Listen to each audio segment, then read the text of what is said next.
ឲ្យបានជ្រាបថាគណៈកម្មាធិការចម្រុះខណ្ឌសីមាព្រំដែនគោក JBC កម្ពុជាប្រកាន់ខ្ជាប់នៅជំហរយ៉ាងម៉ឺងម៉ាត់ក្នុងការការពារខ្សែព្រំដែនអន្តរជាតិកម្ពុជាថៃ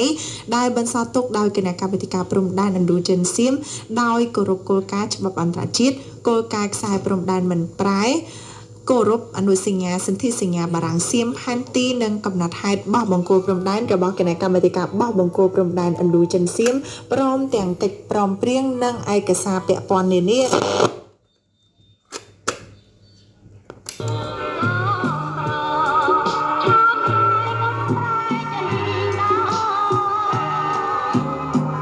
បងមិនភ្លេចទេអនុស្សាវរី